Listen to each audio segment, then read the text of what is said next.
नमस्कार मैत्रिणींनो. आज मी तुम्हाला करंजा तांदळाच्या पिठाच्या करंजा करून दाखवते. उकडीच्या करंजा. काही आमच्या मध्ये शेंगा बोलतात. उकडीच्या शेंगा ते कशा बनवते ते बघा. असंच आपण मोदका हे मी मोदकासाठी भिजवलेलं सकाळी केलं होतं सारण. त्या सारणाचं सारण तेच घालायचं, फक्त शेप बदलायचा. करंजा करायच्या. सकाळी मी हे मोदक बनवले होते. हे असं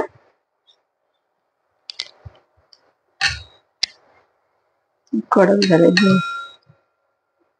गूळ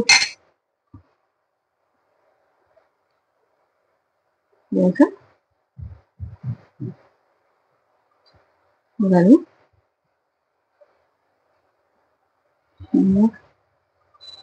उकडीच्या आमच्याकडे गौरीच्या दिवशी करतात.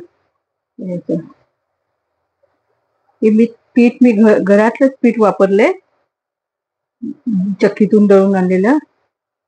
आता गणपतीमध्ये मी ते पीठ विकत मिळतं ते घेऊन येणार आहे. आता माझ्याकडे नव्हतं ते, त्यामुळे मी घरातल्याच पिठाचं तुम्हाला करून दाखवते. कारण मला आमच्याकडे गणपती येतो, 7 दिवस असतो गौरी बरोबर. त्यावेळेला करायला नाही मिळणार, म्हणून मला दाखवते कसं करतात. ही अशी करंजी बनवायची उकडीची. ते सारण थोडं कडक झालंय, थोडं जास्त वेळ कढईत राहिलं, त्यामुळे कडक झालं ते. तर मोदकाचा व्हिडिओ दाखवला तुम्हाला मी. त्याच्यामध्ये माझा स्पीकर बंद पडला होता, त्यामुळे आवाज जास्त येत नव्हता. त्यामुळे हे मी आता तुम्हाला हे नंतर करून दाखवते.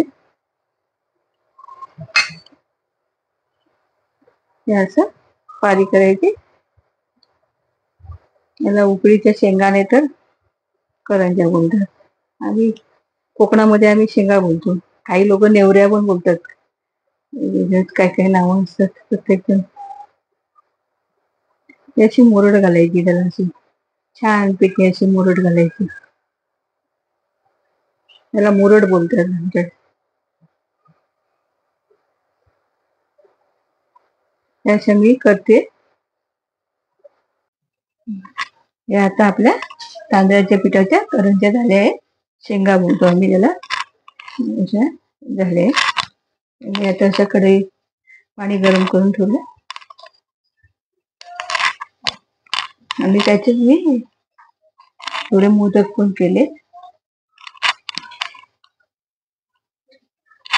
ते सारण जे आपण केले तांदळाचं, नारळ आणि गुळाची, ते आठवडाभर आपलं फ्रीज मध्ये ठेवलं तरी खराब होत नाही. झाकण ठेवून एक 10 मिनिटं वाफवून घ्यायचं. आता हे आपले वाफवून झाले.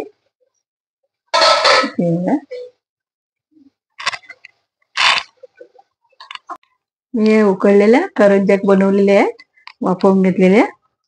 आवडल्यास लाईक आणि शेअर करा.